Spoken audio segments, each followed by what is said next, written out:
Cascateiros, meus bons de bola, ao Daniel Ban de novo aí na área, para falar de Copa do Mundo, né? E sabemos, final, hein, pessoal? Argentina e Espanha, final inédita. E assim, pessoal, dei uma pesquisada, uma curiosidade sobre as Copas, é que essa é apenas, quer dizer, essa não, né? Porque essa vai seguir a regra.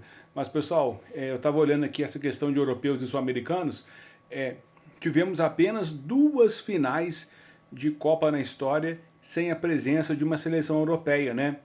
Que foram justamente a Copa de 30, né? 30, acho que foi a primeira lá, que foi Uruguai e Argentina final, e a de 50, em que tivemos Brasil e Uruguai, né? O Maracanaço, né? Que ainda é tão traumático para tantos de nós aí. Depois, pessoal, sempre tivemos pelo menos um europeu na decisão, né? Até porque eles têm um quantitativo de países bem maior do que os outros continentes, estão mais habituados ao esporte, investem mais nesse esporte. Então faz parte, né? É um contexto aí que explica essa situação toda, né? Mas eu realmente gostaria muito em que tivéssemos uma Copa do Mundo sem europeus, né? Sei lá, um africano contra o sul-americano, um africano contra um time da América do Norte, um asiático contra outro asiático. Pessoal, assim, se vocês pararem para lembrar, de repente poderíamos ter tido isso lá em 2002, né? Poderíamos ter uma final de Turquia e Coreia do Sul. Ou agora em 2002, poderíamos ter Argentina e Marrocos, né? Mas enfim, né? É muito difícil realmente tirarem os europeus, porque não é porque eles criaram esse esporte, não. Até porque agora surgiram umas teorias malucas de que de repente o esporte foi criado no Paraguai. Depois pesquisem sobre isso. Mas é porque os europeus investem e vivenciam muito futebol. Realmente, se tem uma galera que gosta do futebol, é o europeu, tá? Mais do que os norte-americanos, mais do que os africanos, né? Os africanos, assim, eles gostam de futebol, mas eles são bons de atletismo, né? Por exemplo, aí chega lá nos países nórdicos lá, os caras gostam de bola, mas eles são bons em quê? Em Olimpíadas de Inverno. Então é assim que funciona, pessoal, né? O Brasil foi uma rara exceção em que as condições climáticas, as condições fenotípicas que da nossa população, também a questão cultural, bateu com o futebol. E aí, mas também lembramos, né? Somos, talvez, eu acredito que somos muito mais, por exemplo, vitoriosos no vôlei, se pegar em termos de títulos, do que o futebol de campo, né? Então, até o futebol acho que o futebol de salão também, somos bem mais vitoriosos do que no futebol de campo. Enfim, mas aí seriam levantamentos a serem feitos e o cerne desse vídeo não é isso. O cerne do vídeo é falar o quê? Semifinais de Copa. Bom, primeiro, tivemos aí a Espanha passando pela França, né? E eu falei, ó, eu acho que vai dar França, mas vou torcer pela Espanha. E minha torcida deu certo, né? E o jogo, para quem viu o meu último vídeo aí, foi bem próximo do que eu imaginei, né? Assim, o que me assustou, por exemplo, foi a Espanha tendo, a Espanha não, desculpem, a França tendo o poderio que tem, tendo a cavalaria que tem, eles não terem criado nenhuma chance clara de gol. A França foi o único jogo na Copa em que eles não tiveram chance clara de gol. Assim, não teve uma chance ali, o Mbappé cara a cara com o goleiro, ele chutou para fora, o goleiro defendeu, não. A Espanha construiu tão bem, taticamente, seu jogo, que ela não deixou a França ter chances claras de gol. O que a França teve de chance foi chute fora da área, chute dentro da área, de repente finalizações que poderiam ser perigosas, mas que a defesa conseguiu cortar. E vamos destacar, hein? Que lateral, defensivamente falando, esse Cucurella aí, hein? Que jogador bom na defesa, hein? Real Madrid realmente fez uma excelente contratação. Defensivamente, é o melhor lateral esquerdo do mundo.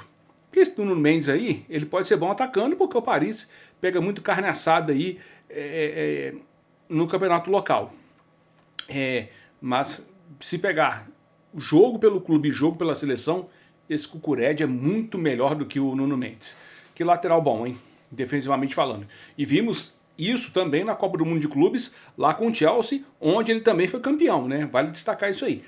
Mas enfim, então a Espanha sim envolveu totalmente a França. Claro que o jogo mudaria totalmente de tom caso não houvesse aquela falha individual do lateral francês, que fez um pênalti ridículo lá no Lamine Yamal, e aí gerou o primeiro gol. E lembrando, hein, o Oyarzabal, né?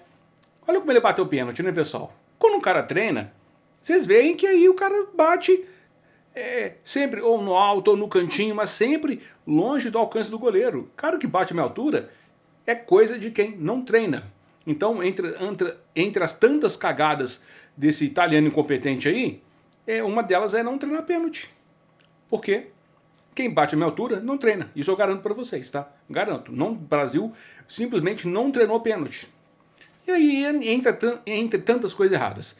Se vocês quiserem, depois eu faço um vídeo só de todas as cagadas que o Ancelotti fez na Copa aí, mas lá no canal Futebol Outras Coisas, do nosso primo, amigo e sócio aqui, cascateiro, Carlos Macário, nós, né, fizemos um vídeo extenso lá, né, em que ele lista os 7 erros da seleção brasileira contra a Noruega e também ao longo da Copa ali, né. Realmente trabalho muito, muito ruim. Que cara decepcionante esse Ancelotti, tá? Pra mim, ó, ele é um Celso Roth de pedigree. Mas vamos que vamos. Então a Espanha, com qualidade e com tática, porque o importante no futebol é tática, não é só qualidade. Porque craque mesmo, tirando o Lamine, a Espanha não tem nenhum. Mas os caras são organizados, eles têm um treinador que conhece o time, eles têm um treinador que organizou a lista de convocação, ou seja, ele realmente escolheu todos ali que foram, e é um cara realmente que tem um grupo na mão. Então, a Espanha envolveu a França na questão coletiva e também na questão organizacional, né? E não é à toa que nos 3 últimos confrontos, né, a Espanha passou o carro em cima da França. E eu falei, ó, França, todo mundo, né? Tem um canal aí com um bando de trouxa, com um bando de Nutella falando lá que não, que a França é campeã. Você sabe qual canal que é? Que é o único aí que tá passando o jogo, né? Né, os caras falando como se a França já fosse campeã, né? E eu falei, olha, a França primeiro tem que pegar um time que marca direito. Quando pegou, teve dificuldade lá contra o Paraguai. Aí depois que pegou uma seleção que além de marcar bem, ainda sabe jogar com a bola no pé, é isso aí, né? Mas é aquela coisa, né, pessoal? Eu não falo as merdas que esses caras falam, por quê? Porque eu faço um trabalho sério, né? De repente, falar bobagem e falar merda é o que leva aí a pessoa a ter holofote, a atingir status, a atingir ali o tal do clickbait. Mas aqui não, vou falar realmente as coisas como elas são, né?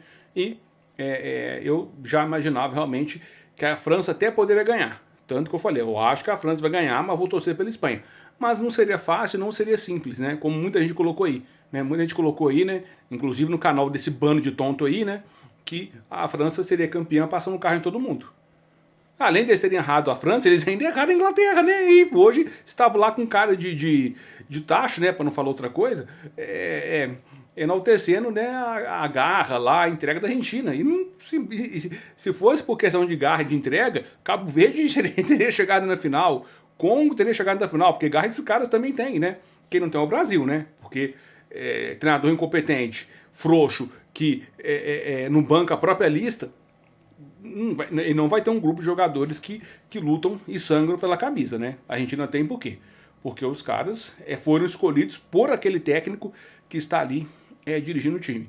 Eu não estou falando que o Ancelotti não convocou ninguém. Não, ele convocou vários ali. Só que eu, como torcedor e como analista, tem muitos nomes ali que eu acho que estranho. Acho as convocações estranhas. Eu tenho direito de, pelo menos, acreditar que tenha ocorrido algum tipo de interferência, mas nunca aqui que seja uma acusação, tá? Então, só para fechar esse vídeo, então parabéns para a Espanha, jogou muita bola, envolveu a França e fez o que as outras seleções deveriam ter feito. Organizar um sistema tático para ficar com a bola, anular as valências da Espanha, da França, melhor dizendo, e depois atacar quando tem a chance ali, porque quem tem a bola no pé sempre vai ter uma chance a mais de atacar. E foi isso que a Espanha fez. Então, parabéns à finalista Espanha, que vai ter pela frente a Argentina. Mas agora eu vou fazer um novo vídeo para falar da Argentina, que esse jogo aí da Argentina com a Inglaterra merece um vídeo à parte. Então é isso aí, cascateiros. Grande abraço, tamo junto.